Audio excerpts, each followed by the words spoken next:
I remember the exact second the mountains stopped feeling like mountains and started feeling like something that could lean in close enough to breathe on you. My name is Caleb Rowe.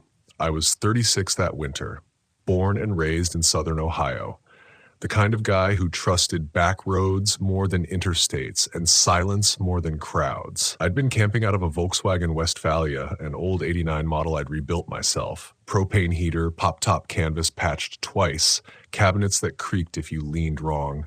It wasn't glamorous, but it was honest. It had taken me through Utah deserts, Michigan lakes, and one too-quiet stretch of New Mexico where I learned that coyotes can sound like children if the wind hits them right. I came to Harlan County, Kentucky, because I wanted to end the year somewhere that didn't celebrate endings too loudly. The campground wasn't really a campground, not officially. It was a clearing near an old hunting cabin that a friend of a friend had mentioned in passing. "Nobody bothers you," he'd said. "No cell signal, no fireworks up close. You'll hear 'em echo, though." That last part had sounded poetic to me at the time. By 11:58 p.m., the temperature had dropped enough that the metal skin of the VW ticked softly as it cooled, like it was counting something down on its own. Frost had started crawling across the edges of the windshield, delicate and slow. And when I breathed out, the glass fogged just long enough to blur the dark trees beyond. I had the radio on low, not music, just an AM station I'd found while scanning for weather. Somewhere out there, a town was getting ready to cross into the new year together. I could hear muffled voices, laughter distorted by distance and static, and then, clear as anything, a man's voice started counting. 10, 9. Fireworks popped somewhere beyond the ridgeline, flashes of light briefly outlining the skeletal branches around the clearing. The sound reached me late, stretched thin by the hills. I smiled to myself, pulled my jacket tighter, and waited for the moment to pass. 8, 7. The countdown stopped. Static filled the radio, a long hiss like someone exhaling directly into my ear. I reached over, tapped the dial, thinking I'd lost the signal. Then the voice came back. 10, 9. I frowned. Maybe they'd restarted early. Maybe someone screwed up. It wasn't my problem. I leaned back against the bench seat, watching my breath bloom in the cold air. 8, 7. Again, the same break, the same dead stop. No cheer, no zero, just static. Then, again. 10, 9. The third time, something tightened behind my ribs. Not fear exactly. More like irritation mixed with unease. The human brain doesn't like loops. It wants progress. Endings. I turned the volume down another notch, but the voice still threaded its way through the van, thin and insistent. Outside, the woods pressed in closer than they had earlier that evening. I'd parked with the rear doors facing the tree line, figuring it would block some of the wind. Now I wished I'd thought about what else it blocked my view. I told myself it was nothing. Radios glitch, signals bounce, and yet, as the countdown restarted for the fourth time, I found myself watching the reflection in the side mirror, half expecting to see someone standing there, counting along. 10, 9. The fireworks picked up again. Distant booms, erratic now, like different groups lighting them off at different times. The echoes collided, overlapping in ways that made it impossible to tell direction. Sound didn't travel straight here. It bent. It hid. I shut the radio off. The silence that followed wasn't empty. It was thick, layered. The forest had a way of holding onto noise, letting it decay slowly. Somewhere far off, something moved, branches shifting, leaves crunching under weight, too slow for wind, too deliberate for an animal in a hurry. I stayed still, listening, reminding myself that I'd camped alone hundreds of times. That fear is a story you tell yourself when your mind has nothing better to do. Then the radio clicked back on. I hadn't touched it. The dial glowed faintly, the AM frequency unchanged. The voice returned, softer now, as if it had moved closer to the microphone. 10. My stomach dropped. I reached out, turned the knob hard, cutting the power completely. The glow died. The van sank back into shadow. For a few seconds, nothing happened. Then there was a knock. Not on the door, not on the body of the van, on the rear hatch. 3 slow taps spaced evenly, each one firm enough to vibrate through the thin walls and into the bench seat beneath me. My skin prickled, every hair standing up at once. I didn't move, didn't breathe. The cold seemed to deepen, creeping through the floor and up my legs. "Hello?" I called, hating how small my voice sounded. No answer. Another knock. Same rhythm, same place. I slid off the bench seat, my boots whispering against the rubber mat. My hand hovered near the latch, then dropped. There was no reason to open it. If someone needed help, they'd say so. If it was a ranger, unlikely given the unofficial nature of the site, they'd knock on the side door. I pressed my ear to the panel instead. On the other side, something shifted its weight. I could hear fabric brushing against metal. A faint smell seeped through the seams, damp earth, old smoke, and something sour underneath, like wet wool left too long in a closed space. 10, 9. The voice wasn't coming from the radio anymore. It was outside. I backed away, my shoulder bumping the cabinet. The van creaked in protest, a sound too loud in the quiet. Whatever stood behind the hatch went still, as if listening, as if smiling. I reached for my flashlight, clicked it on, and aimed it at the rear doors. The beam trembled in my grip, illuminating the scuffed paint and the rust blooming around the hinges. Shadows pooled at the edges, refusing to settle. Another knock, harder this time. 8. The word slid through the metal, muffled but unmistakable. Human, almost. Panic surged, hot and sharp. I scrambled for the keys, my fingers clumsy, heart hammering so hard I thought it might drown out everything else. As I slid into the driver's seat, the smell intensified, filling the van like a held breath finally released. The countdown continued, numbers slipping lower, closer, each one spoken with patient certainty. 7, 6. The engine turned over once, twice, then stalled. Outside, something began to move, not walking, not running, but circling. I could hear it brushing past the sides of the van, fingers or branches trailing along the metal, leaving faint, deliberate scratches. 5. I tried the ignition again, whispering promises to a machine that had never failed me before. 4. The fireworks stopped altogether, leaving the woods in a silence so complete it rang. 3. Whatever was outside paused directly behind the driver's door. 2. And then, just as my headlights flared to life, washing the trees in harsh white light, the countdown reset. 10. The thing outside laughed, softly, breathy, close enough that I felt it through the glass. The headlights stayed on, but whatever had been standing there was already gone, and the light felt useless the way a scream does after the danger has already decided what it wants to do with you. The engine finally caught, coughing once before settling into a low, uneven idle. My hands were shaking so badly, I had to grip the steering wheel with both of them just to keep from slamming it into gear too hard. I didn't look in the mirrors. I didn't want to see what might be smiling back at me. The countdown kept going. 10, 9. Not loud, not shouted. It floated around the van like fog, slipping through seams and vents, riding the vibration of the idling engine. I told myself it was my imagination filling in gaps, the way the brain invents patterns when it's desperate for meaning. But imagination doesn't breathe. Imagination doesn't laugh. I shifted into reverse. The van lurched backward a few feet before the tires hit something soft and uneven. Leaves, mud. The rear end fishtailed, then stopped. I hit the brakes, heart pounding, and finally risked a glance in the side mirror. There were footprints behind me. They weren't fresh. That was the first thing that stood out. They looked old, edges softened, partially filled with frost and leaf litter, but they were deep, pressed hard into the earth. Too deep and too close together, like whoever made them had been dragging something heavy or walking with a limp that favored one side. 8. The voice was closer now, almost conversational. I cranked the wheel and pulled forward instead, tires spinning before catching. The van crept toward the narrow dirt road that cut through the trees, the one I'd driven in on hours earlier without a second thought. Now it looked wrong. Too narrow. The trees leaning inward, branches forming a crooked tunnel that swallowed the beam of my headlights. As I reached the road, the smell hit me again, stronger than before.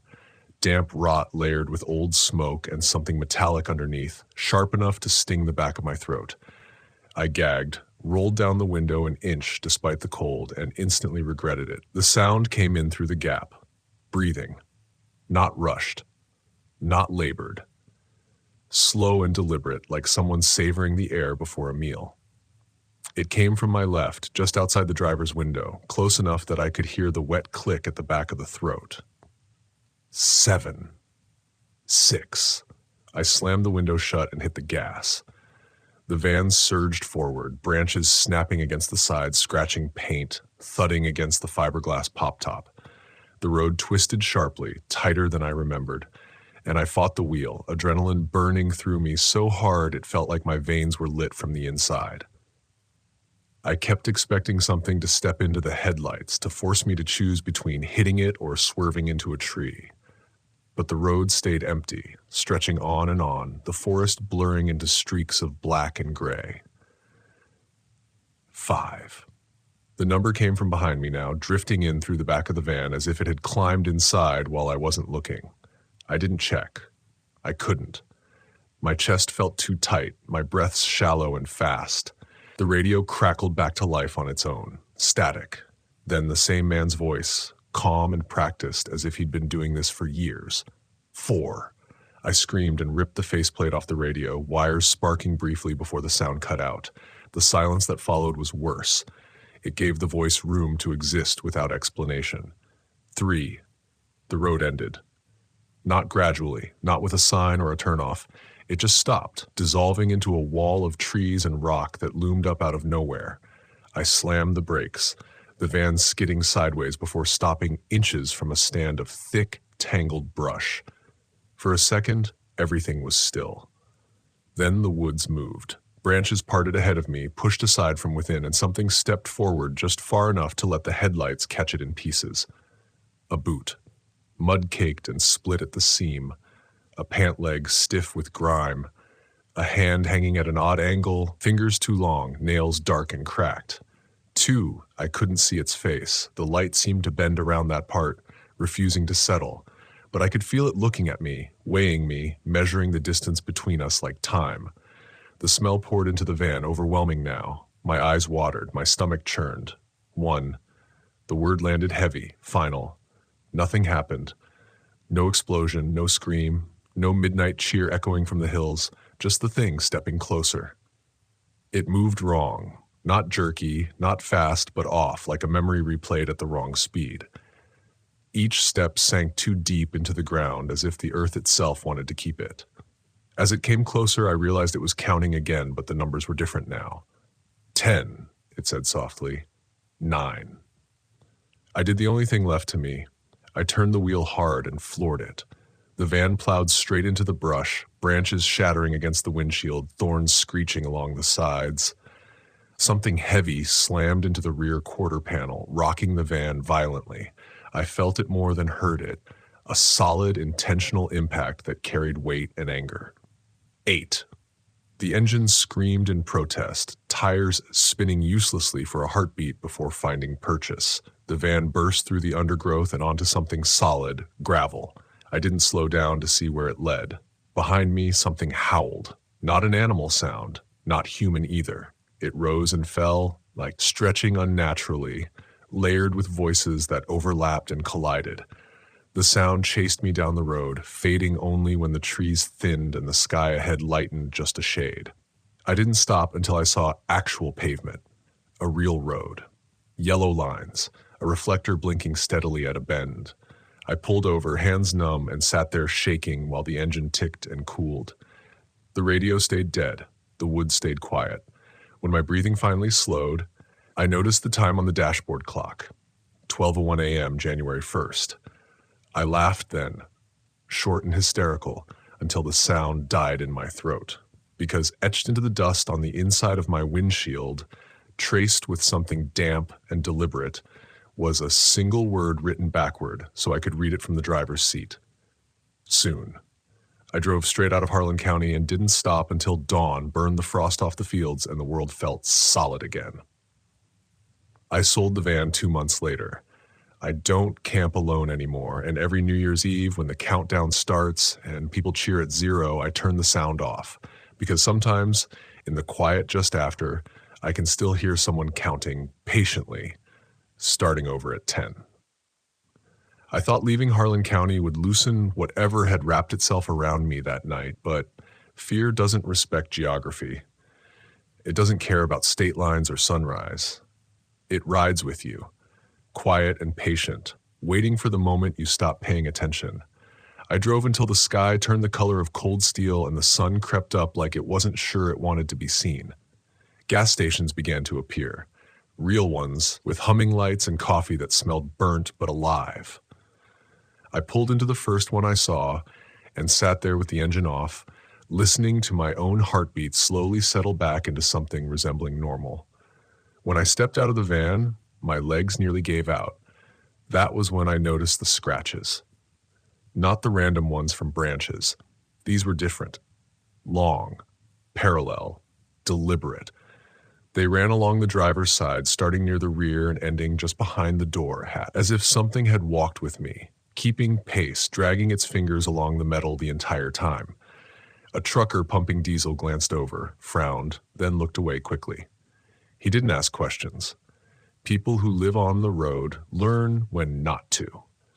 Inside the gas station bathroom, under fluorescent lights that buzzed like insects, I splashed water on my face and stared at myself in the mirror. My eyes looked wrong, too alert, too hollow, like I was still listening for something that hadn't caught up yet. I told myself it was over. That was the lie I needed to keep moving. For the next few weeks, nothing happened. I stayed in populated campgrounds, parked near families and retirees with matching lawn chairs and dogs that barked at everything. I kept the radio off.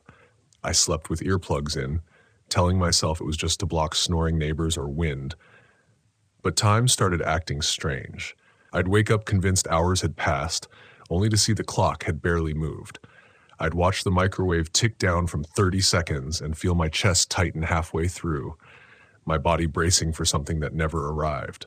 Numbers stopped feeling neutral. They carried weight now. 10 felt heavy.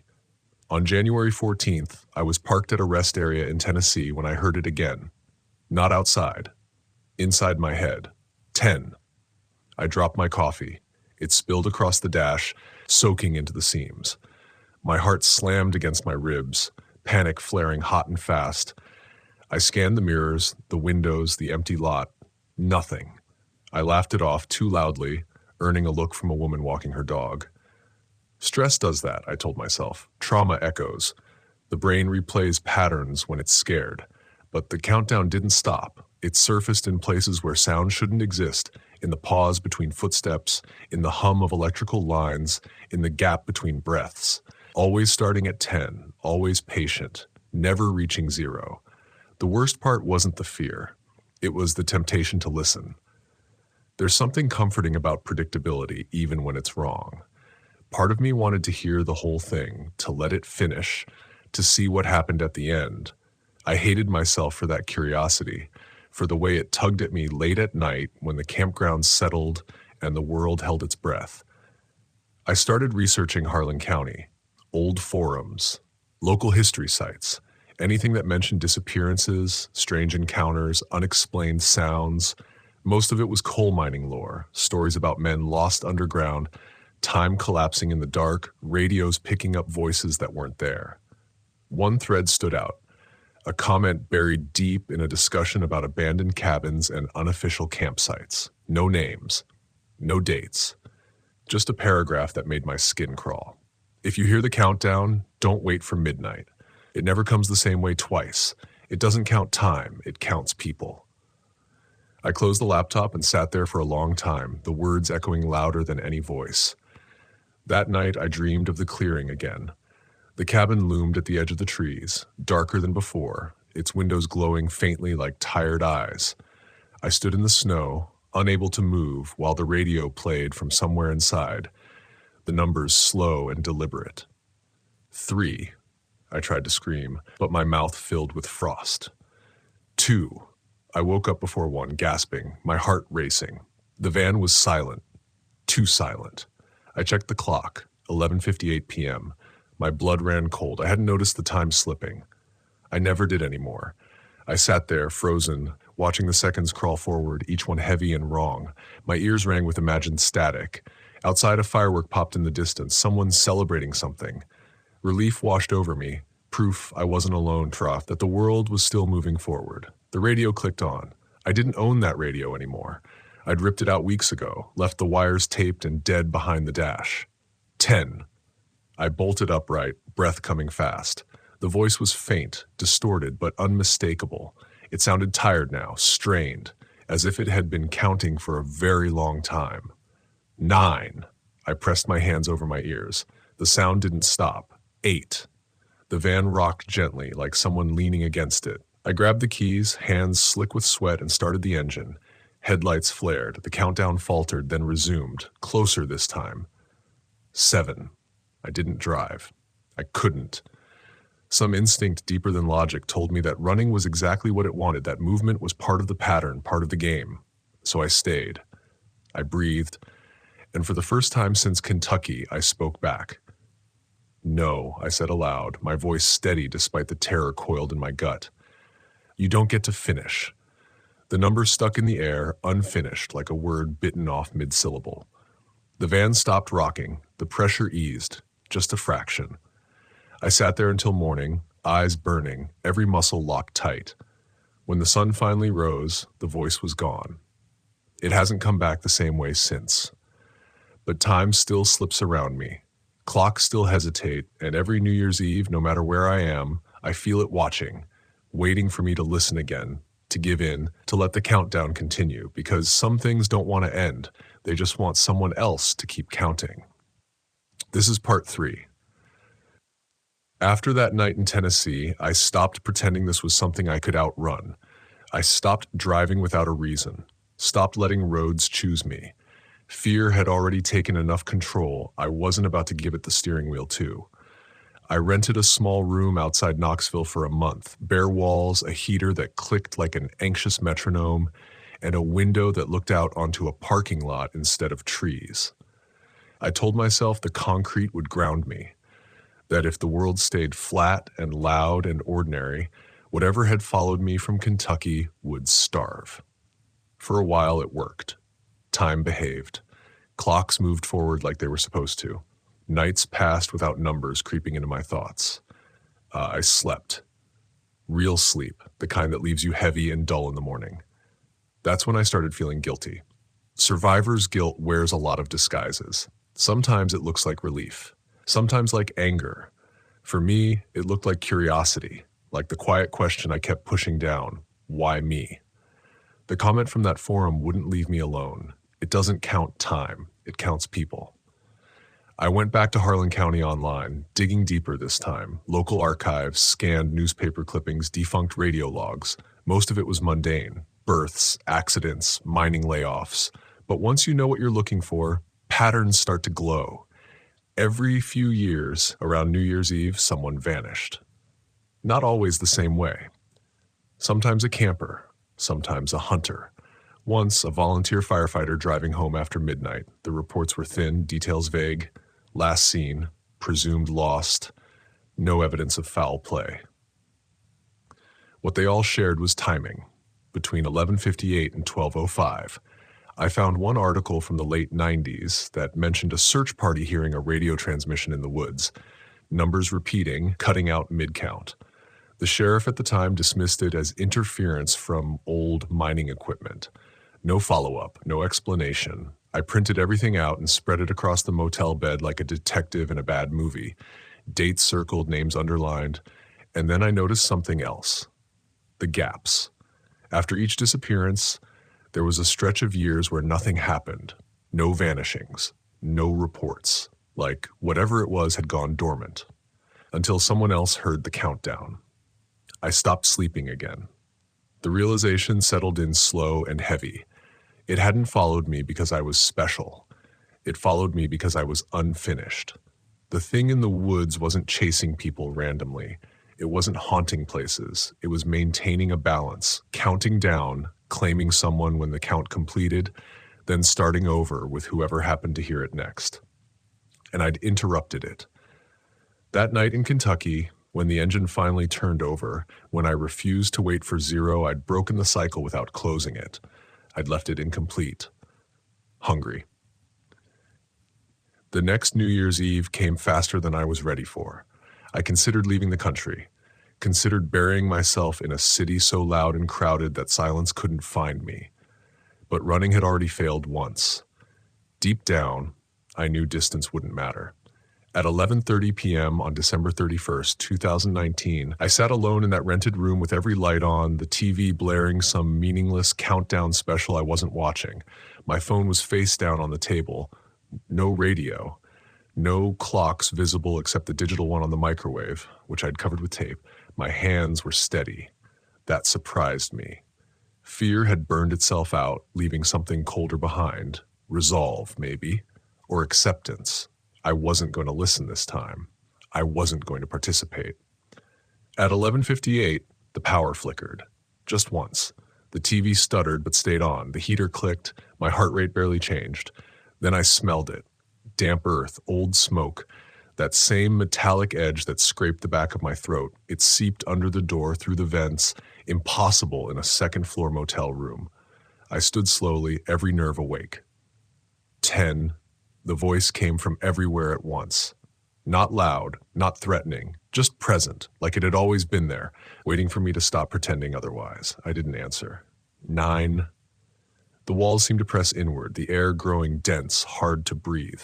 The lights dimmed, casting long, warped shadows that didn't match the furniture. 8. Images flashed behind my eyes, trees bending under frost, a van rocking gently, a word traced backward on glass, and something else, something new. Faces. Not clear, not complete, but human. Dozens of them, layered and overlapping, mouths open as if mid-count, eyes hollow with waiting. I understood then what the howl in the woods had been made of. It wasn't one thing. It was a collection. 7. I felt the pull then, the same temptation as before, stronger now. The urge to let it finish, to see the end, to trade uncertainty for finality. Ending is seductive when you're tired enough. I thought about the people in those articles, the ones who'd heard the countdown and stayed, who'd waited for midnight like everyone else, trusting the ritual to protect them. 6. I shook my head slowly. No, I said again, louder this time. You don't get another. The voice hesitated. 5. The smell thickened. The door handle rattled just slightly, like someone testing it without committing. 4. My chest burned, my vision tunneled. Every instinct screamed at me to run, to scream, to do something. Instead, I sat down on the bed and closed my eyes. I focused on my breathing, on the feel of the mattress beneath my hands, on the fact that I was here, now, choosing not to engage. 3. The number dragged, stretched thin as if it was being pulled backward. You don't count me, I said, voice shaking but unbroken, and you don't get anyone else through me. Silence. Heavy. Pressurized. The kind that makes your ears ring. Then nothing. The smell vanished. The lights steadied. The shadows snapped back into place like they'd been caught doing something wrong. I opened my eyes. The microwave clock blinked. 12:01 a.m., January 1st, 2020. I laughed softly, not from relief, but from exhaustion so deep it felt bone level. I stayed there until morning, watching lights seep into the corners of the room. I don't know if what I did ended it. I know this. Since that night, the countdown hasn't returned in my head or my ears. But sometimes when I'm alone and the world goes quiet, I feel something listening, paused mid-number, waiting to see if I'll ever slip, waiting to see if I'll count again. Because the most dangerous thing about endings isn't that they stop. It's that some of them are patient enough to wait for permission. I wish I could tell you that resisting it made me normal again. It didn't. What it did was change the way I understand time and what it costs us when we stop paying attention to it.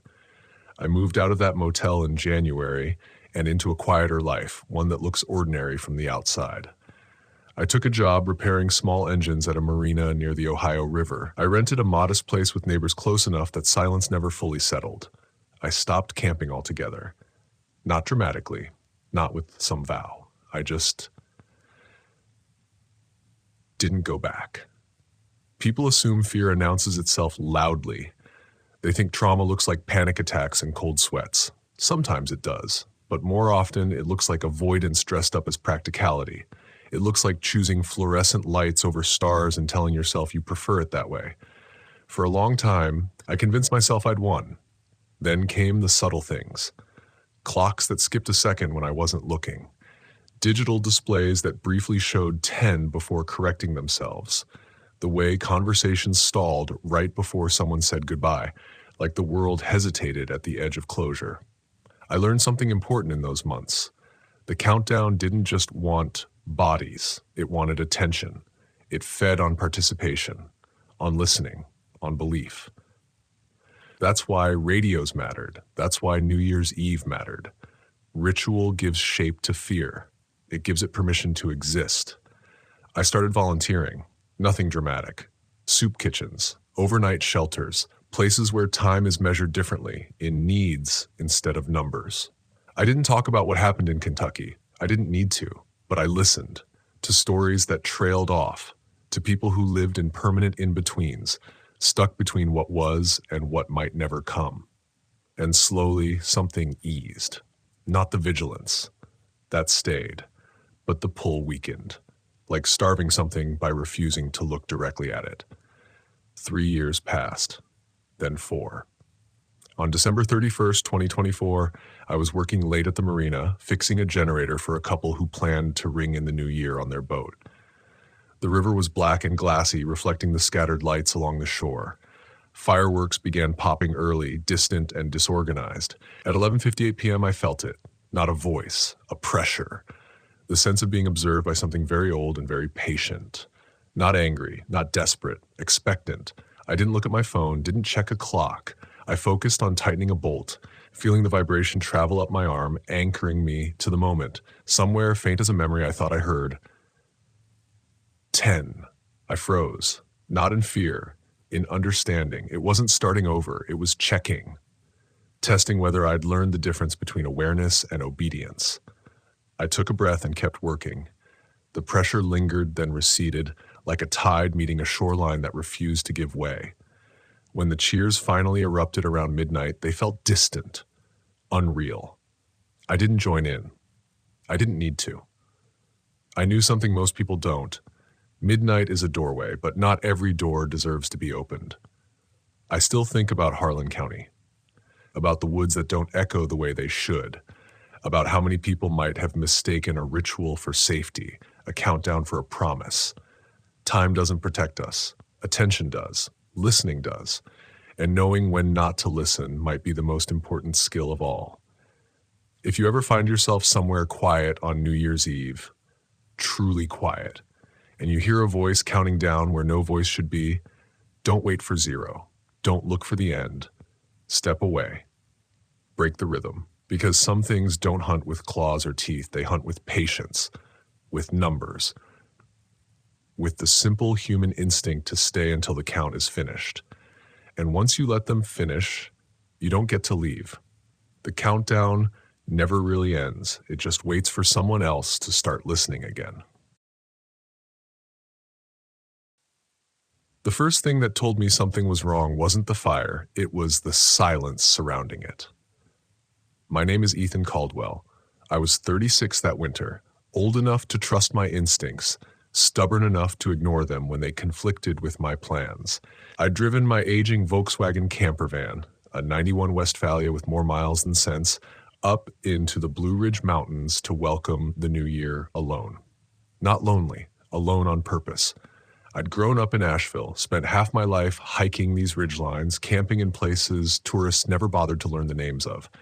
This trip wasn't nostalgia, it was distance. Distance from a divorce that had hollowed out my house, distance from voices that asked questions I didn't have answers for yet. Snow wasn't in the forecast when I left that morning, but by nightfall it came down thick and quiet, the kind that swallows sound instead of announcing itself. The forest changed its posture under snowfall. Trees leaned inward, trails vanished. Even familiar pull-offs felt wrong, like replicas built from memory instead of fact. I found the campground by accident. There was no sign, no National Forest placard, no fees box, no posted rules. Just a narrow spur road branching off the service road I'd been following, tire tracks faint but recent enough to convince me it led somewhere real. The van struggled uphill, engine whining in protest, until the trees opened into a clearing that felt too deliberate to be natural. That's when I saw the fire. A bonfire, burning tall and bright in the center of the clearing, flames twisting upward through falling snow like it didn't belong to the same world. Snow should have smothered it. Wind should have bent it. Instead, it stood straight, defiant, crackling loud enough that I could hear it through the closed windows of the van. And around it, figures, 6, maybe 7, standing shoulder to shoulder, backs turned to me, unmoving. They didn't speak. They didn't shift. They just stood there as if waiting for something the fire was telling them. I slowed instinctively. My headlights swept across the clearing, and the moment the beams touched them, every single figure vanished. Not ran, not scattered. Gone. The clearing was empty except for the fire.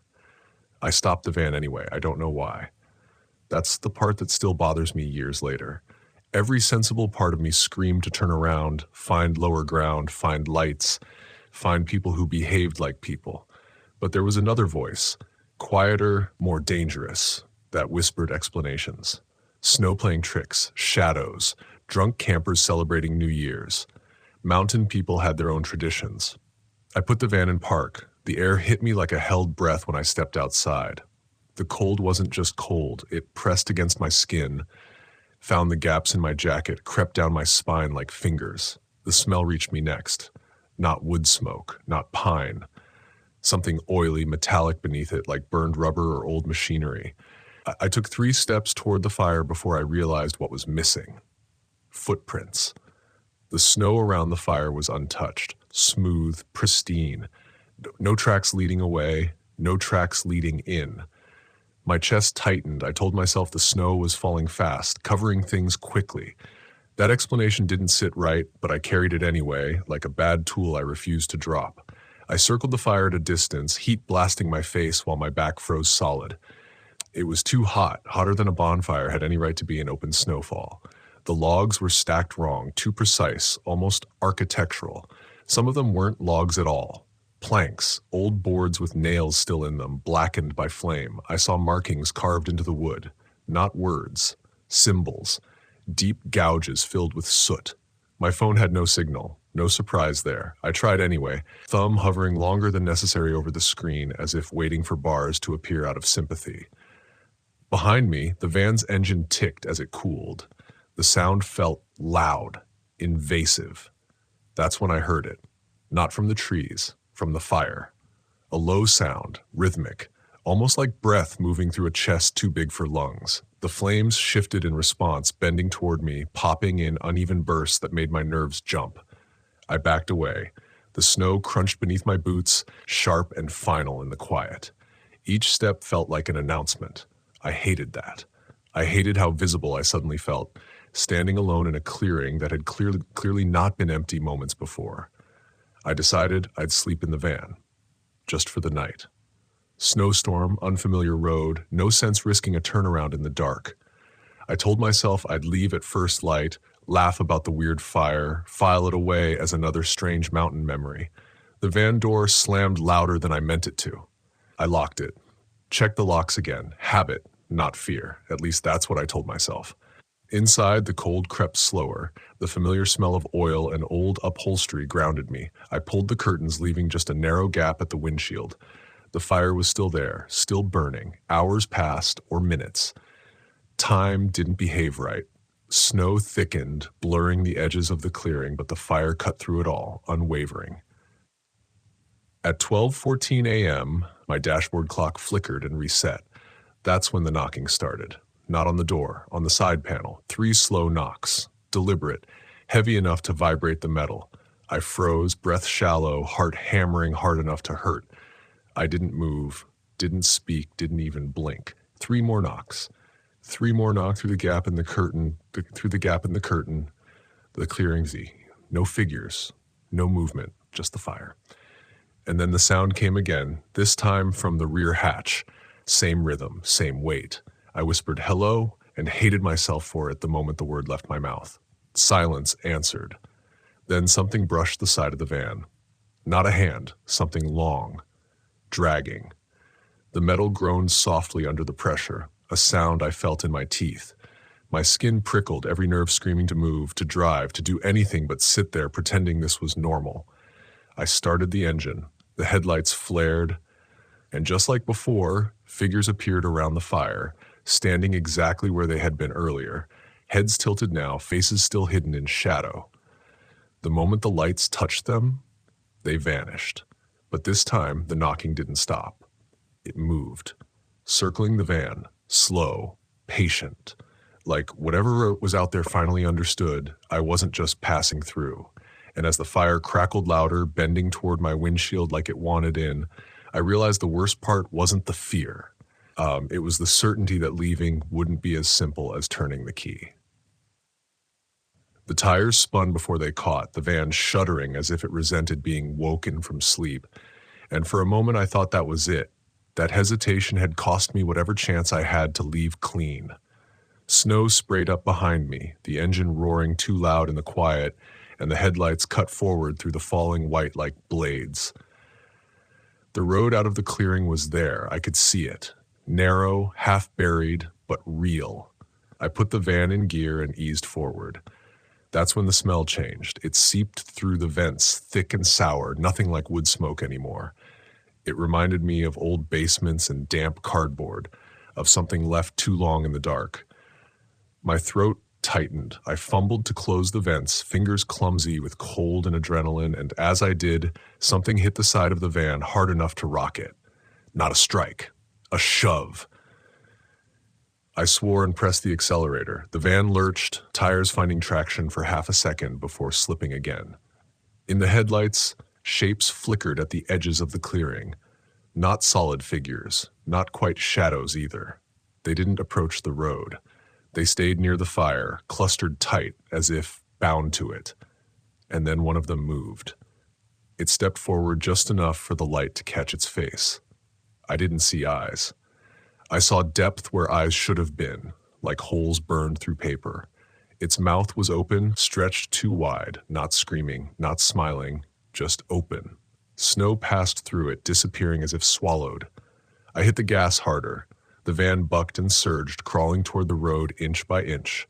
The fire flared behind me, flames snapping high, and the knocking returned, no longer measured, no longer patient. Hands slammed against metal now, multiple points. Roof, doors, rear hatch. The sound layered over itself until I couldn't tell how many there were. Something dragged across the roof, nails or bone or something worse screeching against the metal. The van shook again, harder this time, and panic finally tore through whatever calm I'd been clinging to. "Get off," I shouted, voice cracking. "Get the hell off." The road dipped sharply as I reached it, the van's front end pitching down. For a split second, the roof went quiet. Then weight crashed down on the hood. The windshield bowed inward, spiderwebbing with cracks. I screamed and swerved, barely keeping the van on the road as whatever it was slid off the front and vanished beneath the bumper. The knocking stopped. Just like that. I didn't slow down. I didn't look back. The forest closed in tight around the road, trees heavy with snow, branches arching overhead like ribs. The headlights carved a narrow tunnel forward, and I followed it blindly, breath coming in ragged pulls, hands numb on the wheel. Minutes passed, or miles. I don't know. The fire's glow faded behind me, swallowed by distance and snowfall, and with it the sense of being watched loosened just enough for my thoughts to catch up with my fear. I told myself it was shock, exhaustion, a trick of light and isolation layered over grief and bad timing. I told myself anything that didn't involve the word impossible. The road twisted downhill, and eventually, mercifully, I saw lights through the trees. A small town, real, warm. I rolled into a gas station parking lot and stopped so abruptly the van stalled. I sat there shaking, forehead pressed to the steering wheel, listening to the engine tick and cool. Inside the gas station, the clerk didn't look surprised to see me. That should have been my second warning. "You came down off the ridge," he said. matter of fact, as he rang up my coffee. "Road's bad tonight." "There was a campground up there," I said. "A fire. People." His hand paused over the register. "What road?" he asked. I told him. He shook his head slowly. "There hasn't been a campground there in years." My mouth felt dry. "Then what was it?" He looked at me for a long moment, eyes tired, assessing. "Folks used to gather up there," he said finally. "Long time ago. Didn't end well. Fire got out of hand one winter, took more than the forest." I waited for him to say more. He didn't. I slept in the van that night, parked under a flickering streetlight, curtains open, unable to close my eyes without seeing the clearing again. When morning came, the snow had stopped, and with daylight, I convinced myself I'd imagined details, smoothed over edges, let the fear do the storytelling. I drove home that afternoon. For weeks afterward, I avoided thinking about it. I told friends I'd cut the trip short because of weather. I didn't mention the fire, didn't mention the figures, didn't mention the knocking, but the mountains have a way of not letting you forget them.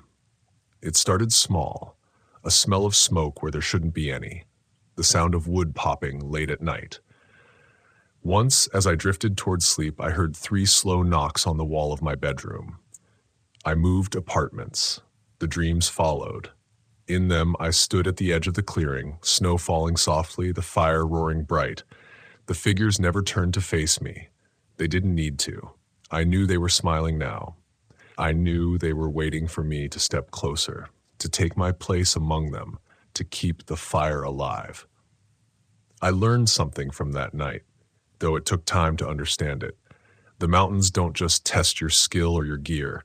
They test your willingness to listen, to silence, to absence, to the things that don't make sense but feel wrong all the same. I'd gone up there convinced I needed isolation, convinced distance was the cure for loss. What I learned instead is that some places don't care why you come. They only care if you stay. I sold the van that spring. I still camp, but never alone, and never without paying attention to the smallest details, the way snow falls, the way sound carries, the way a fire behaves when it shouldn't. I don't follow unmarked roads anymore. I don't stop for things that disappear when the light hits them. And every New Year's Eve, when midnight passes and the world holds its breath for just a moment, I remember the fire that burned in the snow without footprints to feed it. I remember how close I came to becoming part of its warmth. I thought selling the van would be enough. I told myself objects carry memory the way cloth carries scent, that if I cut away the thing that had been there, metal, glass, old upholstery soaked in fear, the rest would loosen its grip. For a while it almost worked. Life found a rhythm again. Work, daylight, familiar roads. I stayed low, closer to towns, closer to people. I stopped chasing quiet. But the mountains don't measure distance the way we do. It was late fall the next year when I felt them again. Not saw, not heard, just felt. That pressure behind the sternum, that sense of being recalled. I was driving through western North Carolina for work, nothing scenic, nothing remote, when the temperature dropped without warning. Frost crept across the edges of the windshield, even though the sun was still up. The radio crackled, cut out, came back on a different station mid-sentence. "Still burning," a voice said. I turned it off. That night, I stayed at a roadside motel, the kind with thin walls and buzzing lights. I lay awake, staring at the ceiling, counting the hums and clicks, when the smell reached me again. Smoke. Old, sour, wrong. It seeped through the vents, thick enough that my eyes watered. 3 slow knocks echoed down the hallway. I sat up in bed, heart racing. They weren't for me. I told myself that immediately. People come and go. Doors open, doors close. But then the knocks came again, closer this time, measured and heavy, stopping right outside my door. I didn't move. I didn't breathe. The handle turned once, gently, as if whoever was on the other side already knew it wouldn't open. And then, just like before, it stopped. Morning came pale and ordinary. No smoke, no footprints in the frost outside my door. I checked out without speaking to anyone and drove until my hands stopped shaking. That was when I understood the truth I'd been avoiding since the night of the bonfire. I hadn't escaped. I'd been marked. The fire hadn't wanted the van. It hadn't even wanted the clearing. It wanted witnesses, people who would carry it forward in memory, in fear, in silence, people who would keep it alive by pretending it never existed. I went back to the mountains in December, not to camp, not to search, just to stand at the edge of them in daylight and admit what I'd done wrong. I parked at a scenic overlook crowded with tourists and families, snow dusting the guardrails, and watched the ridgelines fade into one another under low clouds. I spoke out loud, voice low, steady. "I saw you," I said. I didn't stay. The words felt foolish, but something eased in my chest as I said them, like acknowledging a debt, even if I didn't know how to pay it. On the drive home, I passed the service road without recognizing it at first. Same curve, same stand of pines, no spur road, no clearing, just forest, pressing close and indifferent. That night, for the first time since it happened, I slept without dreaming of fire. I don't tell this story to scare people away from camping or from the mountains or from solitude. I still believe there's something honest out there in the quiet, something worth facing. But I've learned that the wild doesn't exist for our healing alone. It carries its own histories, its own hungers.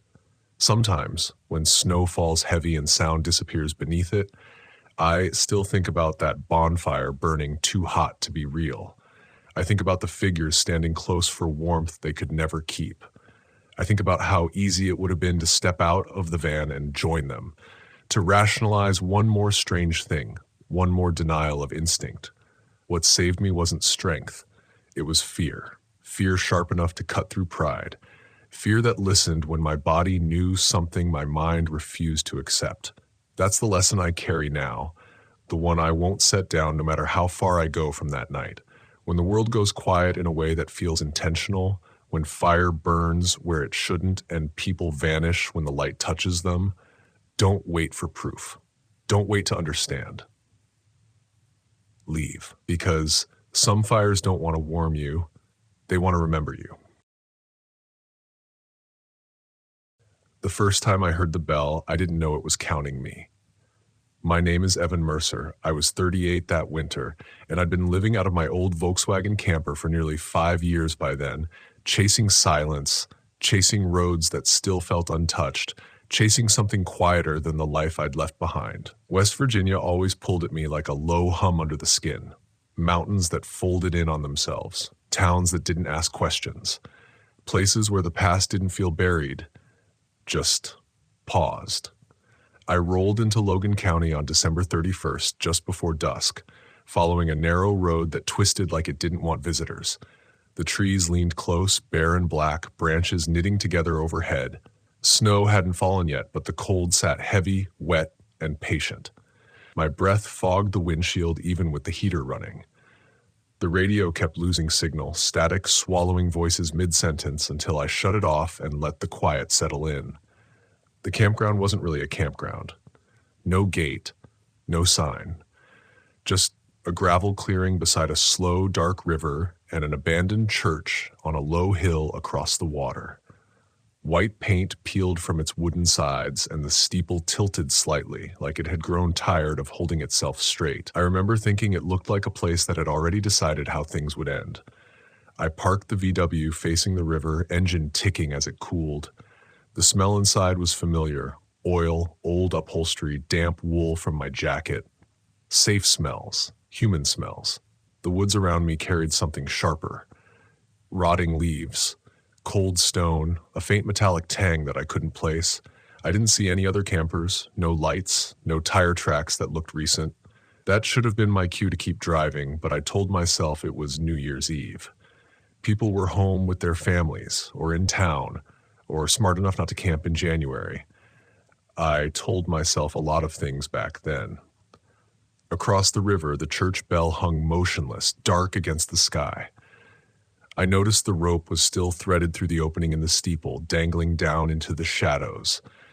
Someone had taken care of that bell once. Someone had expected it to be rung again. As night settled, the temperature dropped fast. The cold pressed through the van's thin walls, seeping into my bones. I cooked a simple meal on the propane stove, beans, bread, nothing fancy, and ate in silence. Every sound outside felt louder without music.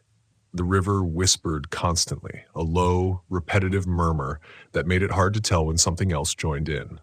Sometime around 11, I stepped outside to stretch. The sky was clear, stars sharp and numerous, the kind you only see when there's nothing else competing for attention. The church stood in silhouette, darker than the trees behind it. I remember feeling watched, not in a dramatic way, not like something was about to jump out, but like the land itself was aware of me, measuring, waiting to see what I'd do. I laughed quietly at myself, the sound too loud in the stillness. I'd been camping alone for years. Fear comes and goes. You learn to sit with it. Midnight approached without ceremony. No fireworks, no distant cheers, just the slow creep of time and the ache of cold. I climbed back into the van, zipped my sleeping bag up to my chin, and lay there listening to my own breathing. The clock on the dashboard glowed a dull green, 11:59.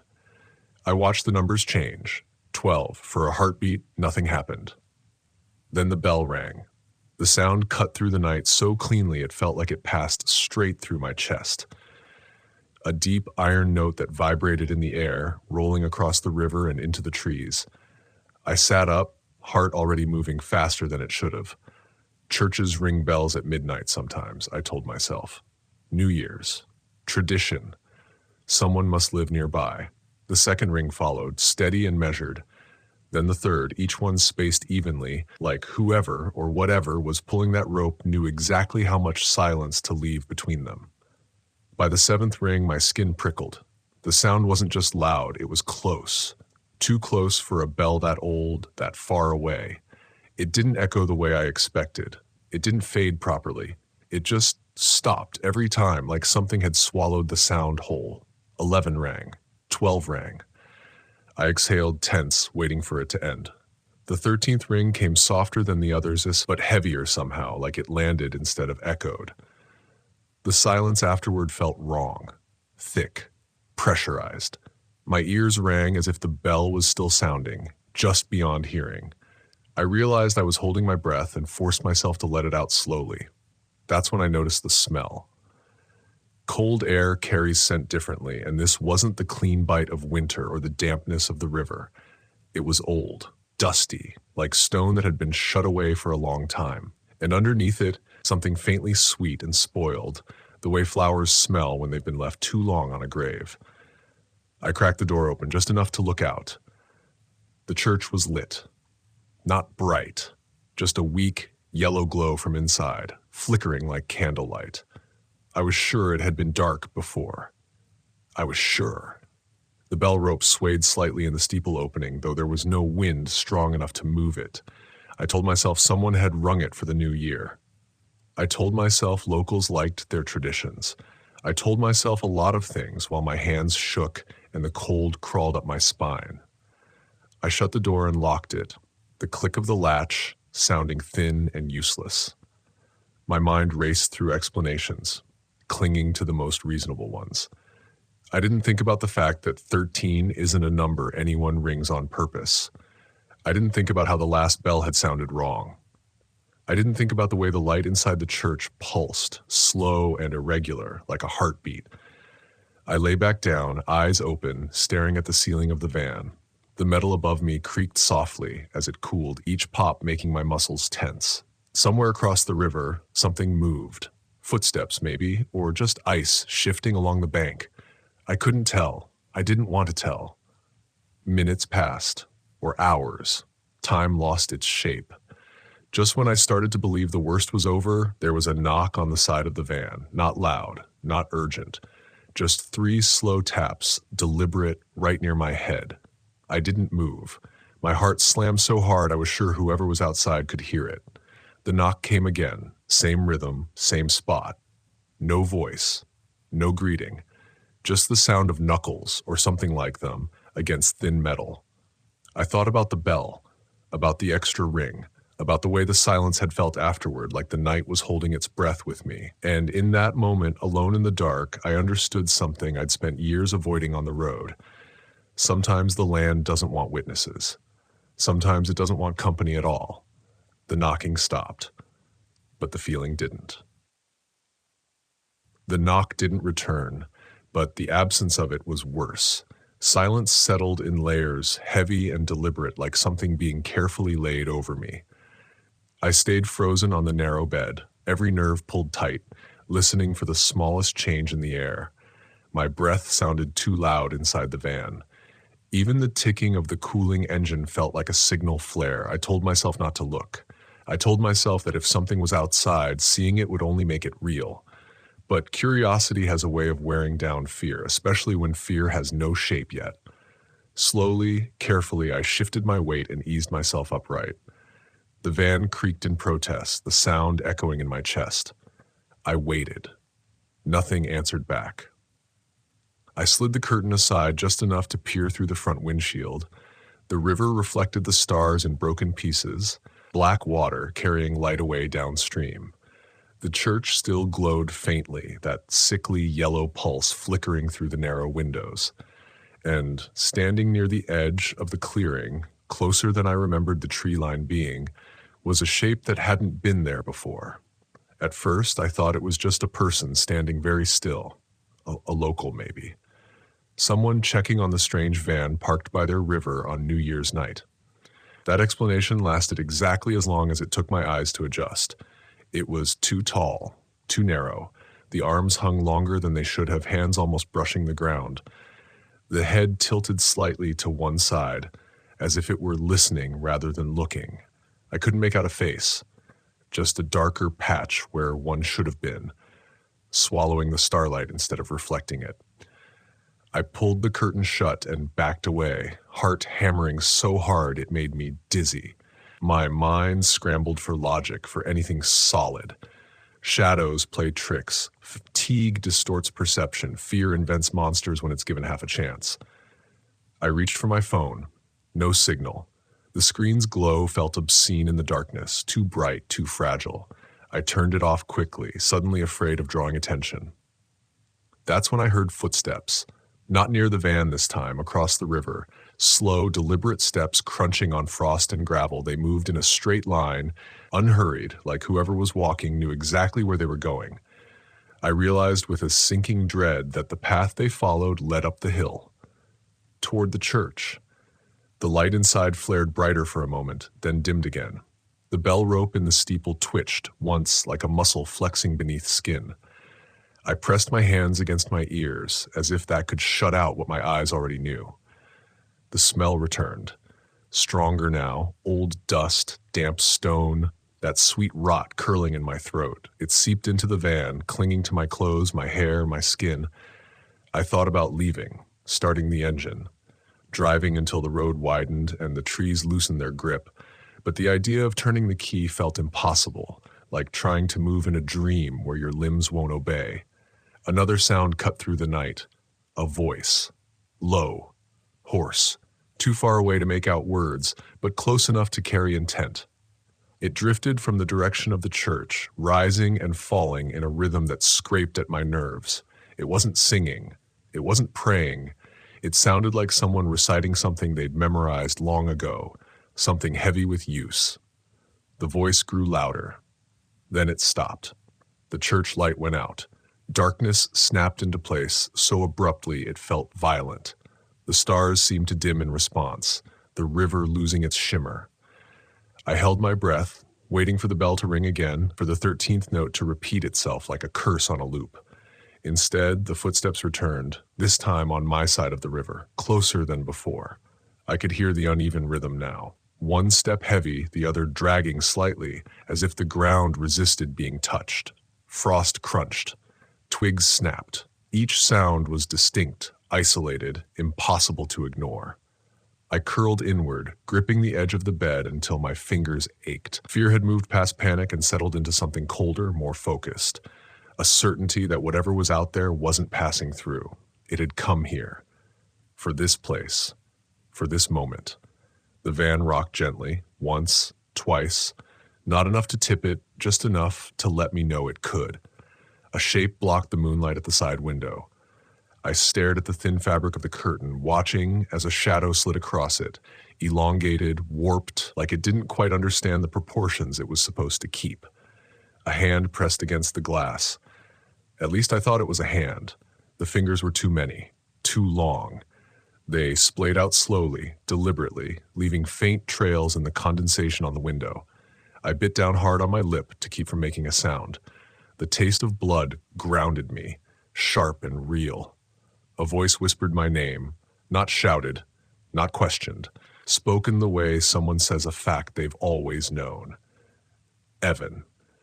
I squeezed my eyes shut, every instinct screaming not to answer, not to acknowledge it. Names have weight. On the road, you learn not to give yours away lightly. You learn that some things gain power the moment you let them know you exist to them. The whisper came again, closer to the window, breath fogging the glass from the outside. You heard the bell. It wasn't a question. The van rocked harder this time. Metal groaning, suspension protesting. My fear sharpened into something else then, anger, maybe, or defiance. I thought about all the miles I'd driven, all the nights I'd spent alone in places that felt alive and watching. I thought about the reasons I'd left home in the first place. I wasn't ready to be claimed by a story I didn't understand. I lunged for the driver's seat, hands shaking as I shoved the key into the ignition. The engine turned over once, then stalled. The sound echoed like a gunshot in the quiet, and for a split second, everything went still. Then the bell rang again. Once. Not from the church. From right outside the van. The note was smaller, sharper, like metal struck too close to your ear. I covered my head, curling forward as the sound seemed to vibrate inside my skull. The voice outside laughed softly, a dry, rasping sound that carried no warmth. 13, it said. The engine roared to life beneath me, sudden and loud and glorious. Headlights flared, cutting through the darkness, and the shape vanished. No retreating footsteps, no rustle of movement, just empty ground where something impossible had stood seconds before. I slammed the van into gear and floored it, gravel spraying as I tore out of the clearing, tires skidding on frost. The road twisted violently, trees closing in, branches scraping along the sides like grasping hands. I didn't slow down. I didn't look back. Behind me, faint but unmistakable, the bell rang one last time. Not counting, calling. I didn't stop driving until the sky began to thin from black to a bruised, uncertain gray. The road out of Logan County unwound like it didn't want to let me go. Tight curves, sudden drops, stretches where the trees leaned so close they erased the horizon. Every shadow felt like movement. Every bend felt like something waiting just beyond my headlights. My hands cramped around the steering wheel, knuckles white, arms trembling from the strain of staying alert when my body begged to shut down. The bell didn't ring again, but that almost made it worse. Its absence sat in my ears like pressure, the way silence feels after a gunshot or an explosion. I kept expecting it to break, kept bracing for that deep iron note to roll out of the woods to announce that distance meant nothing. I rolled the windows down despite the cold, letting freezing air slash across my face, grounding me in sensation. Cold meant alive, pain meant present. By the time I reached a wider highway, dawn was bleeding into the clouds. I pulled into a rest stop and killed the engine. The sudden quiet made my head spin. I sat there shaking, breath coming in short, uneven pulls, my chest tight like I'd been running instead of driving.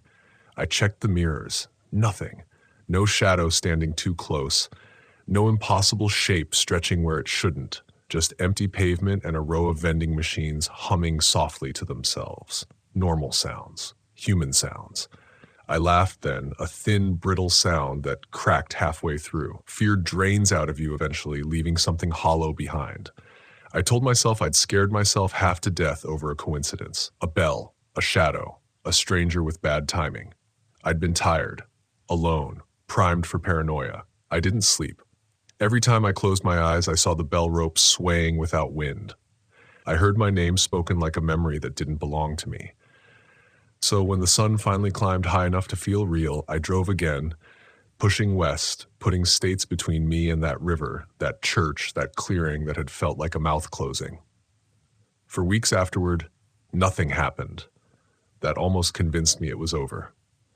I camped in Ohio, then Indiana, sticking to busier campgrounds, places with families and dogs and generators that ran all night. I smiled at people, made small talk, relearned how to exist around others without flinching at every sound.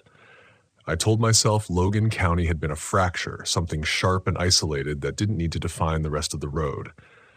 Then I started noticing the clocks. It was small at first. The microwave at a truck stop flashing 12:01 when I knew it wasn't. The dashboard clock in the VW resetting itself after I just fixed it. Always the same time. Always 1 minute past midnight. I stopped resetting it. I stopped checking. Ignoring something doesn't make it go away. It just changes the way it reaches you. The first bell I heard after West Virginia came from a town in southern Illinois. I was parked behind a closed gas station, sleeping light, when the sound rolled through my dreams and yanked me awake. It wasn't loud. It wasn't even clear. Just a single note drifting through the night air, thin and distant, like a memory of a sound rather than the thing itself. I sat bolt upright, heart racing, sweat cold on my skin. There was no church nearby. I'd checked. No steeples, no bells. I waited for a second ring. It never came. That pattern repeated itself over the next year. Always one bell, always alone, always when I was between places. Never at noon, never during the day, always at night, always when I thought I was safe enough to sleep. I tried to talk about it once, sitting across from an older man at a campground in Missouri.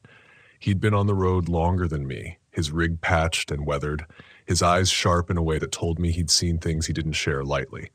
I mentioned Logan County, the abandoned church, the extra ring. He went very still. "Did it ring 13 times?" he asked quietly. The question landed hard in my chest. I nodded. He stood up without another word and walked away from my fire, disappearing into the dark like the conversation had never happened. The next morning, his campsite was empty. No tire tracks. No sign he'd ever been there. That was the moment denial finally broke. I started researching libraries, old newspapers, county records when I could find them. Logan County had stories. Most places do. Mining accidents, floods, fires that erased entire hollows. But the church came up again and again, tucked into the margins of articles, mentioned in passing like something everyone agreed not to examine too closely. Built in the late 1800s, burned down twice, rebuilt, abandoned. The bell replaced after the original cracked during a winter storm in 1913. 13 men died that night when a mine shaft collapsed just before dawn. The bell rang to call for help. It rang too many times. Locals swore that after that, the bell only rang when someone was about to die. Not always in town. Not always nearby, sometimes travelers. Sometimes people just passing through who'd never know why they felt uneasy on a certain stretch of road or why sleep wouldn't come the night before an accident. I learned another thing too, buried deep in an interview transcript from the 1970s. An old caretaker mentioned that the bell didn't just ring. It listens, he'd said. Once it hears you hear it, it remembers. I stopped camping near churches after that. Stopped parking near rivers, stopped staying anywhere I couldn't leave quickly. But the bell wasn't tied to geography anymore. It didn't need a steeple. It didn't need a rope. It had learned the shape of my attention, the frequency of my fear. It followed the quiet moments, the spaces between engine noise and conversation, the thin hours where your mind drifts no matter how hard you try to anchor it. The night it nearly ended me was in New Mexico, high desert. Open sky, no trees to hide in, no hills to trap sound. I thought that kind of emptiness would protect me. I was wrong. I woke at 12:01 a.m. without knowing why. The air inside the van was colder than it should have been, breath frosting faintly in front of my face. The smell was there again, dust and stone and something sweet gone wrong. My heart sank before the sound came, like my body already knew what my mind didn't want to accept. The bell rang once, right beside me. Not outside, inside my head. Pain lanced through my skull, white hot, dropping me to my knees on the van floor. Images flooded in, faces I didn't recognize, places I'd never been, moments frozen just before something terrible happened. A man stepping into the road, a woman turning too late, a child looking back over their shoulder. All of them had heard it. All of them had kept going anyway. I don't know how long I stayed there, curled up and shaking, trying not to scream. When the pain finally eased, I understood the truth I'd been skirting since West Virginia. The 13th bell isn't a warning. It's a choice. It rings when you're standing at a threshold between staying and leaving, between paying attention and brushing past the quiet voice telling you something is wrong. It rings when the road ahead splits and one path costs more than you want to admit. I sold the Volkswagen not long after that. I don't camp anymore. I don't chase silence. I stay in places with noise and light and people who don't listen too closely to the dark. And when my instincts tell me to leave, even when it doesn't make sense, I go. Immediately. No arguments. No rationalizing. Because sometimes, late at night, when the world goes still enough to hear yourself think, I swear I can feel a vibration in the air, like metal remembering how to sing. And I know, with a certainty that chills me deeper than any winter night in West Virginia, that if I ever stop listening, the bell will finish counting. I used to believe survival was about distance, miles between you and the thing that scared you, states, time zones, fresh scenery layered over old memories until the edges dulled. That belief kept me moving for years, kept my wheels turning even when my instincts whispered that motion alone wasn't escape. I learned the truth the night I almost ignored the bell. It was an ordinary evening, too ordinary, which should have been my first warning. I was in a small town outside Flagstaff, staying in a cheap roadside motel with flickering neon and doors that slammed too loudly. The kind of place where the walls were thin enough to hear strangers breathe. I'd chosen it deliberately. Noise, proximity, proof of life. I lay on the bed, fully clothed, boots still on, staring at the ceiling as the heater rattled like it might give up at any second. Midnight crept closer, that familiar tightening in my chest returning without permission. I checked the clock on my phone, 11:58. I told myself I was done being afraid of numbers, done letting a sound dictate my choices. I was tired of flinching, tired of running, tired of shaping my life around something I couldn't see or touch. 11:59, I rolled onto my side and shut my eyes. 12:01. The bell rang. Not loud, not violent, just a single, resonant note that seemed to slide through the motel walls, through the heater's rattle, through the muted sounds of cars on the highway. It settled into my chest like a weight I'd been carrying for years without realizing it. And with it came understanding. The bell wasn't hunting me. It wasn't punishing me. It was waiting to see if I'd listen. Images surfaced unbidden. Logan County's river reflecting stars, the church glowing like a dying ember, the shape at the edge of the clearing, tilting its head as if curious whether I'd learned anything at all. I felt again the moment I'd hesitated before, turning the key. The split second where denial nearly cost me everything. The bell didn't demand obedience. It demanded honesty.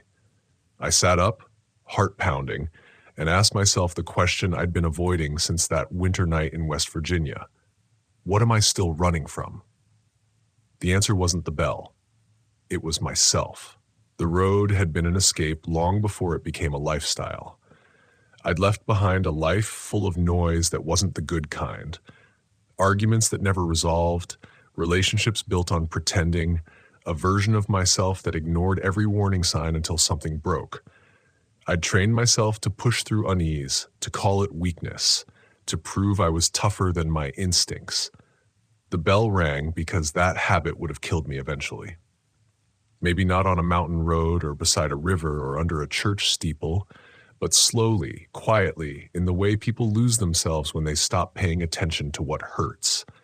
I stood, hands trembling, and walked to the door. The hallway outside was empty, carpet stained and threadbare, exit sign buzzing softly. I didn't know where I was going yet. I just knew I couldn't stay still. As I reached for the handle, the bell rang again, softer this time, almost approving. I left that motel and drove until the sky lightened, not chasing distance, just moving with intention. When the sun rose, I pulled over and watched it crest the horizon, painting the desert gold and red. For the first time in years, I didn't feel like I was outrunning something. I felt like I was arriving. The bell never rang twice again, not because it disappeared, but because I stopped needing it to raise its voice. Here's what I know now, and what I wish I'd understood sooner, back when I still believed fear was something to conquer instead of interpret. Some places remember you, some sounds mark you, and some warnings don't come to scare you. They come to teach you how to live long enough to matter. The wilderness isn't cruel, it's honest. It strips away the noise until you're left alone with your instincts, and then it watches to see whether you respect them. Campgrounds, back roads, abandoned churches with crooked steeples and bells that know how to count. They don't create danger. They reveal how you respond to it. I still travel, just not the way I used to. I plan more, I listen harder. When something feels wrong, I don't argue with it anymore. I leave, immediately, no pride, no proof needed. And sometimes, late at night, when the world quiets down just enough, I swear I can still feel that vibration in the air. Not a sound, but the memory of one. Like metal cooling after it's been struck. It doesn't frighten me now, it reminds me that survival isn't about bravery. It's about listening when the world whispers instead of waiting until it has to shout. Because if you ever hear a bell ring when it shouldn't, if it rings one time too many, if the silence afterward feels like it's watching you, don't stand there trying to make sense of it. Don't tell yourself you're imagining things. Don't wait to see what happens next. You've already been given what you need. Move and don't look back. Some bells only ring 13 times. The first thing that felt wrong wasn't the road, it was the clock. It glowed a dull blue on the dashboard of my old Volkswagen camper van, the kind of light that never quite feels warm, even when everything else inside the cabin is familiar. 11:59 p. December 31st, 2019. 1 minute before the year tipped over. 1 minute before everything was supposed to change. My name is Elliot Harper. I was 38 that winter, a freelance surveyor by trade, an RV camper by habit, and, if I'm being honest, a man running from the quiet weight of a year that had taken more than it gave back. I'd spent the last week camped in the Daniel Boone National Forest, tucked into a primitive site outside Hazard, Kentucky. No hookups, no neighbors, just trees, cold air, and the low mechanical breathing of my van at night. I told myself I liked it that way.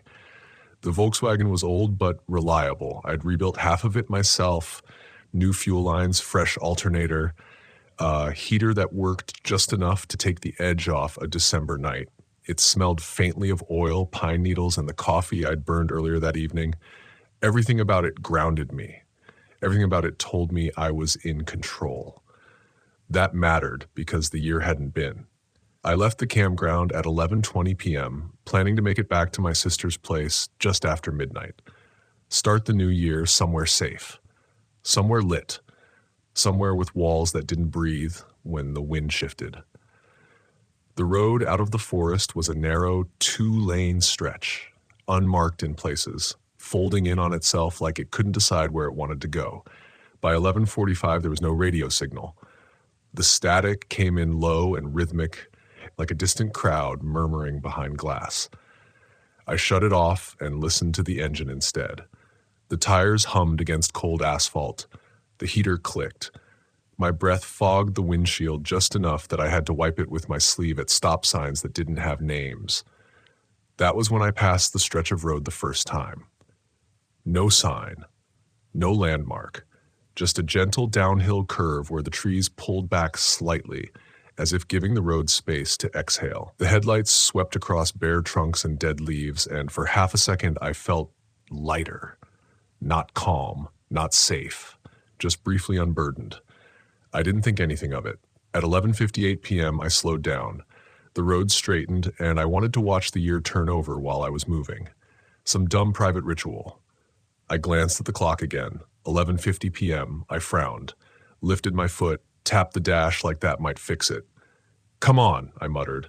I told myself it was a glitch. Old electronics, cold weather, the van had quirks, always had. I kept driving. 10 minutes later, I passed the same downhill curve again. I knew it because the trees leaned the same way, because there was a scar on one trunk shaped like a lightning bolt, because the smell changed there. Wet earth and something metallic like old rain sitting in rusted barrels. The clock flickered. 11:50 p.m. This time, my hands tightened on the steering wheel. I slowed almost to a crawl, scanning for a turnoff I might have missed. But the road ahead was unfamiliar, and the road behind me looked exactly the same. The forest pressed close on both sides now, branches bending inward, their shadows sliding across the windshield like fingers testing glass. I checked my phone. No signal. The time read 11:59 p.m. I laughed once, sharp and forced. "Okay," I said to no one. "Okay, Elliot, you're tired." I sped up. The engine responded immediately, a low growl of reassurance. The van had always been honest with me. It didn't stall, didn't hesitate. The headlights cut cleanly through the dark. At 12:03 a.m., I passed the downhill curve again. This time, the clock didn't flicker. It simply was. 11:50 p.m. My stomach dropped in a way I hadn't felt since the hospital room, since a doctor had said we did everything we could and meant there's nothing left to do. I swallowed hard and forced myself to breathe slowly through my nose. "Think," I whispered. I turned the van around. The road behind me didn't change. The trees didn't change. The curve came again, and when it did, the air inside the van felt colder, as if the heater had given up without making a sound. Goosebumps rose along my arms. My fingers felt stiff, clumsy against the wheel. I noticed something new then. The sound. A soft, rhythmic tapping, almost lost beneath the engine. Not from the van, from outside. Somewhere in the woods. Slow, deliberate, like someone knocking on a hollow door with no intention of being answered. Tap. Tap. Tap. I rolled down the window an inch. The cold rushed in, sharp enough to sting. The tapping stopped. The silence that followed felt heavy, expectant.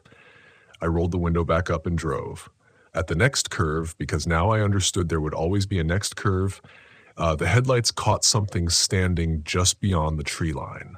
Not a person, not an animal, just a shape where the dark felt thicker, resisting the light instead of absorbing it.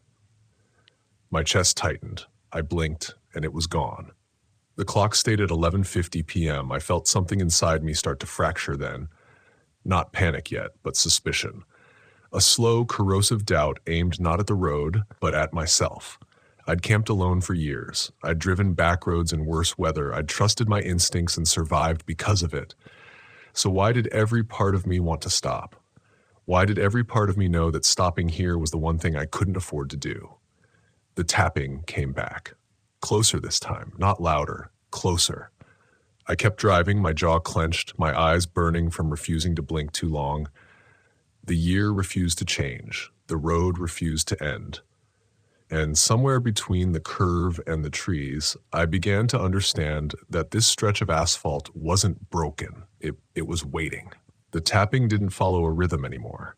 It staggered. 2 quick knocks, a pause that stretched too long, then one soft tap that felt almost thoughtful. Like whatever was out there was listening to my breathing, adjusting itself to me. I kept my eyes forward, but my awareness widened against my will, stretching into the trees, into the dark spaces between trunks where my headlights couldn't settle. I told myself this was how isolation worked. Long drives, late nights, the mind looking for patterns where there were none. That lie held for maybe another mile. The temperature gauge dipped without warning. Not enough to trigger a light, just enough for me to notice. The heater still blew, but the air had lost its bite. It felt damp now, heavy, carrying a smell I couldn't place at first. Not rot, not smoke, old water. Like a flooded basement that had been sealed for years. I swallowed and wiped my nose on my sleeve, trying to ground myself in something physical. The steering wheel vibrated steadily under my palms. The van was real. The road was real. I was not. The headlights dimmed, just a fraction, just long enough to make my pulse jump. Don't, I said aloud, my voice too loud in the small cabin. They brightened again, obedient, almost apologetic. I laughed, but it came out wrong. Thin, breathless. I checked the mirrors, empty road, no headlights behind me, no reflective eyes in the woods. Just the van carving a narrow tunnel through dark that seemed to press closer every time I exhaled. The curve came again. As I rolled into it, the tapping stopped. In its place came something worse. Voices. Not words. Not exactly. More like the suggestion of speech. Cadence without language. Rising and falling in a way that mimicked conversation. It came from the trees on both sides now, soft enough that I might have missed it if I hadn't already been listening too hard. My scalp prickled. I turned the radio on without thinking. Static exploded through the speakers, loud enough to make me flinch. I fumbled the knob down, keeping it just above silence. The voices didn't disappear. They slipped beneath the static, threading through it, shaping it. I reached up and shut the radio off completely. The voices stopped with it. I don't know why that scared me more than if they'd continued. The clock ticked forward, 11:51 p.m. I stared at it, my heart thudding so hard I could feel it in my throat. No, I whispered. No, no, no. The road straightened, and for the first time since this started, I saw something ahead that wasn't trees. A sign. Green, green, reflective. Bent slightly backward like it had tried to flee and failed. Relief hit me so hard my eyes stung. I slowed, leaning forward to read it as the headlights washed over the letters. Welcome to Hazard County. No mileage, no arrow, just the words. I passed it. The clock rolled back, 11:50 p.m. Panic bloomed fast now, hot and electric. My breathing went shallow. I gripped the wheel until my knuckles ached. This wasn't denial anymore. This was evidence. Whatever logic I'd been hiding behind had burned away, leaving only the raw fact that the road was doing something to time, or to me. I slammed the brakes. The van screeched and lurched to a stop just past the curve. The sudden silence rang in my ears. My breath fogged the windshield in thick, uneven bursts. I waited for the engine to stall. It didn't. The tapping started immediately. Not in the woods, on the van. Soft at first, fingertips on metal. Then firmer, knuckles. Tap, tap, from the passenger side. I stared straight ahead, frozen. Every instinct screamed at me not to look, but another part, older, meaner, insisted that pretending wouldn't protect me. I turned my head inch by inch. The passenger window reflected my own face back at me, pale and wide-eyed. Beyond it was only darkness. Tap! The glass shuddered slightly. Go away, I said, barely louder than a breath. The tapping moved. Along the side of the van, slow, deliberate. Testing seams, following the curve of the metal like someone memorizing a body in the dark, I reached for the gear shift with shaking fingers and threw it into drive. The van surged forward. The tapping didn't stop. It matched my speed for several terrifying seconds, sliding along the side panel until, finally, it fell away. I didn't slow. I didn't breathe. I drove like the road might vanish if I hesitated.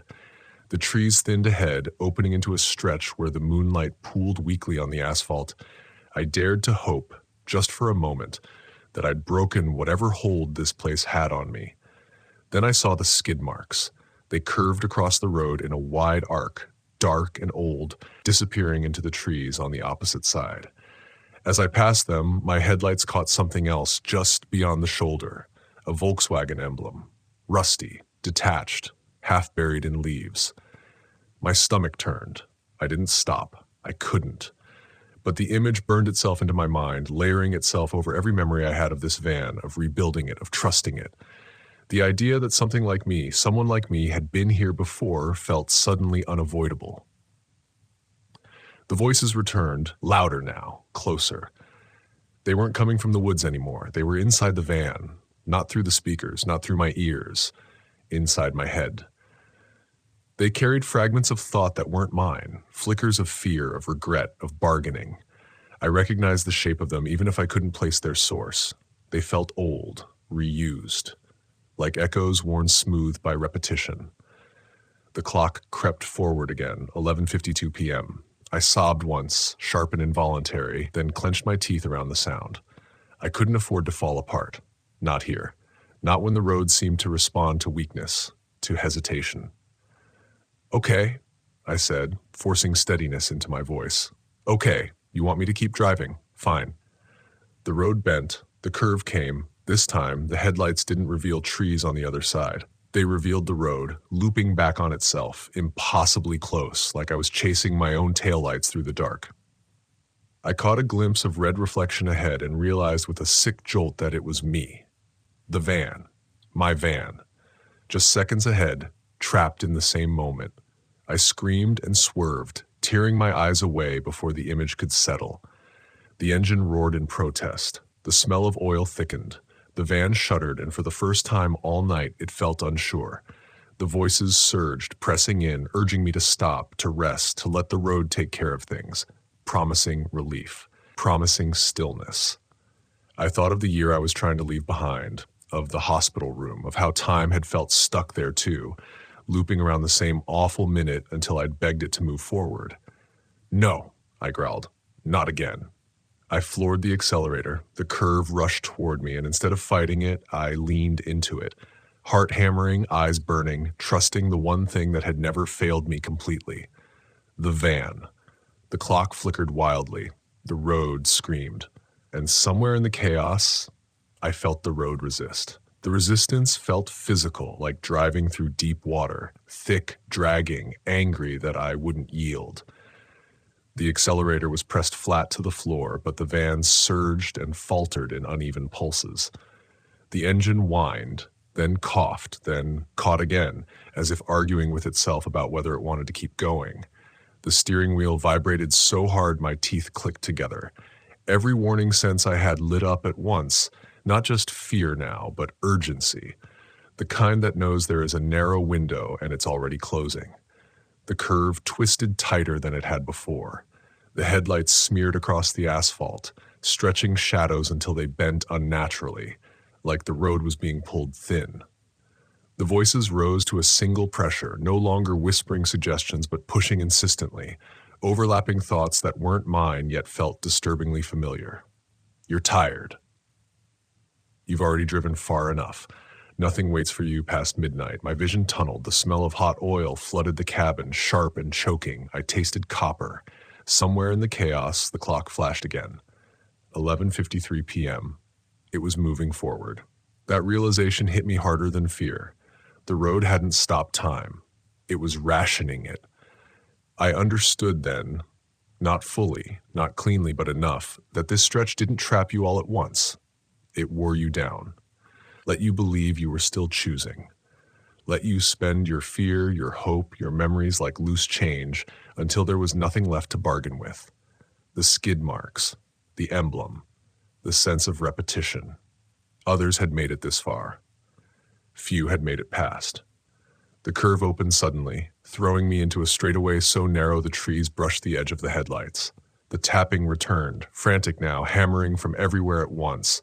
The sides, the roof, the rear hatch, like the road itself was knocking, demanding entry. I screamed again, raw and wordless, and yanked the wheel to keep the van centered. The heater died with a brittle click. Cold flooded in instantly, biting and wet, fogging the windshield faster than I could wipe it clear. "Take it," I shouted, not knowing who I was yelling at. "Take whatever you want. Just let me through." The voices paused. The tapping slowed. The engine stuttered, and then smoothed out. The road ahead brightened, just slightly, as if the dark were thinning. My breath came in ragged bursts. I didn't relax. I didn't think anything. I held steady, waiting for the price. The memories came without warning. Not flashes. Wait. The hospital room again, but clearer this time. The beep of a monitor counting down seconds that meant nothing anymore.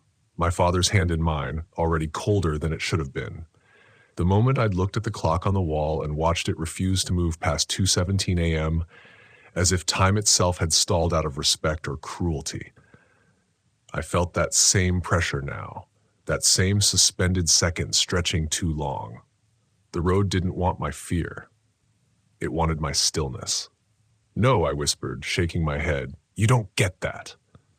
The tapping turned violent. The van rocked, hard enough that something fell from an overhead shelf and shattered at my feet. Glass skittered across the floor mat. The engine screamed. The headlights flickered wildly, plunging me into darkness for half a heartbeat at a time. I saw the curve ahead one last time, and beyond it, something I hadn't seen before. An intersection. Two roads branching off, neither marked, neither lit, both disappearing into forests that felt different somehow, less dense, less intent. A choice. The clock blinked, 11:59 p.m. My pulse roared in my ears. The voices surged back, panicked now, no longer coaxing but pleading. Stop, stay. You're almost done. I laughed, hysterical and wet-eyed. Yeah, I said. So are you. I wrenched the wheel left.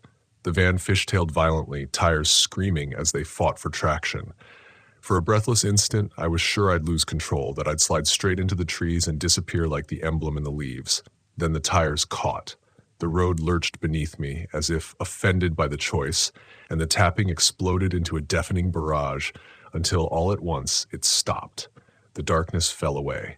Streetlights flared to life ahead, harsh and yellow and beautiful. The trees pulled back, replaced by guardrails and mailboxes and the comforting clutter of human neglect. The van shot forward, engine straining, and then silence. The clock rolled over. 12 a.m., January 1st, 2020. I slammed the brakes and pulled onto the shoulder, shaking so badly I nearly missed it. The van idled roughly, then settled. The heater kicked back on, blasting dry, blessedly ordinary air. No tapping, no voices. Just the tick of cooling metal and my own broken breathing. I sobbed then. No restraint left. I folded over the steering wheel and let it come, every sound swallowed by the night that no longer pressed back. When I finally looked up, the road behind me was just a road. No curve, no thinning trees, no sense of presence. Ahead, a sign glowed in my headlights. Hazard, 3 miles. I drove the rest of the way on autopilot, parking in front of my sister's house just after 12:20. She opened the door, sleepy and smiling, already mid-Happy New Year, then stopped when she saw my face. I didn't tell her everything. I couldn't. Some things don't survive daylight. But I sold the Volkswagen that spring, not because I blamed it, but because every time I sat behind the wheel, I felt that pressure again. That sense of a road watching, waiting for the right moment to offer me the past in exchange for staying still. I still camp, still drive back roads, still believe there's peace in isolation. But I don't chase midnight anymore. Because some roads don't lead forward. They just ask how much of yourself you're willing to leave behind to stop the clock. I didn't sleep for 3 days after that night. Not because I was afraid of dreaming, but because I was afraid of waking up and seeing the clock wrong again. Every time my eyes closed, I felt that drag in my chest, that sensation of moving without progressing, like my life was idling in neutral while something unseen leaned its weight against me. When I finally did sleep, it wasn't rest. It was a shallow surrender. I'd wake up staring at whatever digital clock was closest, heart racing until the numbers ticked forward on their own. I started keeping analog watches around the house, kitchen, bathroom, bedside, because watching the hands move felt like proof that time was still willing to carry me. I never went back to that stretch of road. I tried once, months later, told myself I needed closure, like this was some unfinished sentence that would keep looping until I read it out loud. I got within 20 miles of Hazard before my palms started sweating, before my thoughts slowed and thickened the way they had that night. The radio cut to static without me touching it. The clock in my truck said 3:14 p.m. I pulled over and turned around. That was the rule I learned, the unspoken one that never needed explaining. When your body tells you to leave before your mind understands why, you listen. The road taught me that. Not kindly, not gently, but thoroughly. People like to talk about places being haunted, but that word is too clean, too external.